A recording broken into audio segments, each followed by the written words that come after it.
সেদিন ক্লাসের সবচেয়ে সুন্দরী মেয়েটি দাঁড়িয়ে কাঁদতে কাঁদতে বলেছিল আমি নাকি তার বুকে হাত দিয়েছিলাম, আমি নাকি তাকে নষ্ট করতে চেয়েছিলাম। সেদিন সবাই আমার দিকে ঘৃণা নিয়ে তাকিয়েছিল। ক্লাসের প্রায় 80 জন ছাত্রছাত্রী সবাই আমাকে খারাপ ভেবেছিল। সবাই মেয়েটির কান্না ভেজা কণ্ঠ বিশ্বাস করেছিল। আমার সবচেয়ে কাছের বন্ধুটাও আমার থেকে দূরে চলে গিয়েছিল।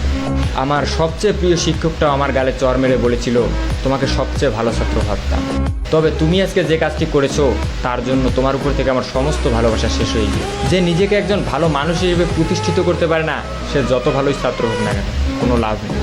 একজন লোকের সবচেয়ে বড় পরিচয় হচ্ছে সে একজন মানুষ। তুমি এখনো মানুষ হতে পারোনি, যদি পারো মানুষ হয়ে যাবে। সেদিন আমি ক্লাসের কারো দিকেই চোখ তুলে তাকাতে পারিনি। কোনো অপরাধ না করেও নিজেকে অনেক বড় অপরাধী মনে হয়েছিল। আমার দুঃখটা সেদিন কারোর সাথে শেয়ার করতে পারিনি। যতটুকু সময় ক্লাসে ছিলাম শুধু মাটির দিকে চেয়ে চোখের পানি ফেলেছিলাম। সেদিন আমি বুঝেছিলাম চোখের পানিরও দাম কম আর বেশি হয়। কারণ মেয়েটার চোখের পানি দেখে সবাই ইমোশনাল হয়ে গিয়েছিল। আমি সত্যিই মেয়েটার সাথে এসব কিছু করেছি কিনা এসব কেউ ভাবেওনি, চিন্তাও করেনি। সবাই মেয়েটার চোখের পানি দেখে তার সব কথাই বিশ্বাস করে নিয়েছিল। আমার চোখের পানি কাউকে আবেগী করতে পারিনি। আমার মতোই আমার চোখের পানিটাও কম দামি।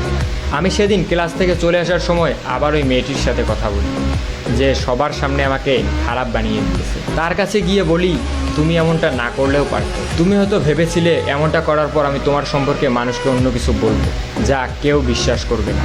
সবাই হয়তো ভাববে তোমার উপর প্রতিশোধ নেওয়ার জন্য তোমার নামে এসব মিথ্যা কথা বানায় বানায় বলতেছে। কিন্তু তুমি হয়তো জানো না তুমি এসব না করলে আমি তোমার সম্পর্কে কিছুই বলতাম। তবে ভয় পেও না, এখনও তোমার সম্পর্কে কাউকে কিছুই বলবো না। যে মানুষটা সবার সামনে আমাকে খারাপ বানিয়েছে আমি তাকে সবার সামনে খারাপ বানাতে চাই না। কলেজ থেকে বাসায় ফেরার পথে যখন দেখলাম সবাই আমার দিকে তাকিয়ে আছে, তখন আমার বুঝতে বেশি একটা অসুবিধা হলো না। আমার খবরটা হয়তো এলাকার সবাই জেনে গিয়েছে, তাই আমার দিকে এভাবে তাকিয়ে আছে। আর এসব খবর তো অলওয়েজ বাতাসের মাধ্যমে ছড়ায়, আমারটা হয়তো সেভাবেই ছড়িয়েছে। যখন বাসার সামনে গেলাম দেখি বাবা আর মা দরজার সামনে দাঁড়িয়ে আছে। এটা হচ্ছে আমার সৎ মা। দেখেই বুঝলাম হয়তো তারা কলেজের খবর জেনে গিয়েছে। তখন আমিও সেটা বুঝতে পেরে আমি বললাম বাবা আমি কিছু করিনি। তখন বলল তুই যদি সত্যিই কিছু না করিস তাহলে তোর সম্পর্কেই বললো কেন? তোর ক্লাসে তো আরও অনেক ছেলে ছিল, তাদের সম্পর্কে কই বললো? তোর সম্পর্কেই কেন বললো? তুই এসব করেছিস জন্যই তোর সম্পর্কে বলেছিস। একটা মেয়ে কখনো তার মান সম্মান নিয়ে মিথ্যা কথা বলবে? মিথ্যা তো তুই বলছিস আমাদের সাথে। সৎমা যখন আমাকে কথাগুলো বললো তখন আমি চুপচাপ দাঁড়িয়েছিলাম, মাটির দিকে তাকিয়ে চোখের পানি অঝরে ফেলছিলাম। কি বলবো কিছুই বুঝতেছি না। কিন্তু হঠাৎ করেই মা বাবাকে যে কথাগুলো বললো এগুলো শোনার জন্য আমি মোটেও প্রস্তুত ছিলাম না। মা বাবাকে বলল তোমার এই ধর্ষক ছেলেকে আমাদের বাসায় রাখতে পারবো না। যদি তোমার ধর্ষক ছেলে বাসায় থাকে তাহলে আমি থাকবো না, আর আমি থাকলে ও থাকবে। আমার একটা মেয়েও আছে, আমি আর আমার মেয়ে ওর তো আপন কেউ না। সুযোগ পেলে কি না কি পড়ে বসবে, তুমি ওকে বের করে দাও বাসা থেকে। মা যখন বাবাকে কথাগুলো বললো আমার চোখ দিয়ে শুধু পানিই পড়ছে। আমি একসময় ভাবতাম আমার সৎমা হলে একসময় ঠিকই আমাকে আপন করে নেবে। আজ নিজেকে সবচেয়ে অপবিত্র মনে হচ্ছে। লজ্জায় অপমানে আমি আর সেখানে একটি মুহূর্ত দাঁড়িয়ে থাকতে পারি। তাই গন্তব্যহীনভাবে বাসা থেকে বেরিয়ে যে কোনো একদিকে যেতে লাগলাম। আমার বাবা একটিবারের জন্য আমাকে থাকতে বলিনি। সেদিন মনে হয়েছিল আজ থেকে হয়তো বাবা ছেলের সম্পর্কটা এখানেই শেষ। এটা তবে ভালো মতোই বুঝেছিলাম এ বাড়িতে হয়তো আমার আর কোনোদিনও স্থান হবে না। আমার কাছের মানুষগুলোই আমাকে বুঝতে পারিনি, দূরে ঠেলে দিয়েছে। এখন একজনই আছে শেষ ভরসা।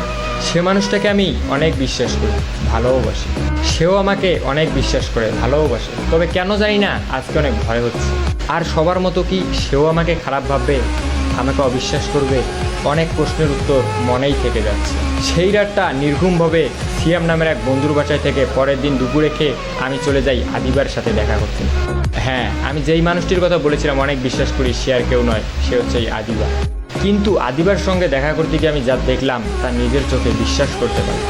কারণ সে আজ একা আসেনি, তার সাথে একটি মেয়েও এসেছে। তার সাথে যে মেয়েটি এসেছে সেটা আর কেউ নয়, এটা সেই মেয়েটাই যেই মেয়েটা আমাকে ক্লাসে অপমান করেছিল। কিন্তু আমি বুঝতে পারলাম না আদিবার সাথে মেয়েটার কিসের সম্পর্ক। আদিবার কোনো কাজিন নাকি বান্ধবী? আসলে এই পুরো স্টোরিটা আমার এক ফলোয়ার আমাকে টেক্সট করেছিল এবং বলেছিল যাতে আমি এই গল্পটা পড়ে আপনাদের শোনাই। অ্যান্ড গল্পটার সেকেন্ড পার্টও আছে। গল্পটি ভালো লাগলে অবশ্যই আপনার বন্ধুকে মেনশন করুন, চাইলে শেয়ারও করতে পারে। এই ভিডিওতে 5K লাইক এবং 500 কমেন্ট হলেই ইনশাল্লাহ দ্বিতীয় পর্ব আসবে। সো আজকের মতো আল্লাহ হাফেজ।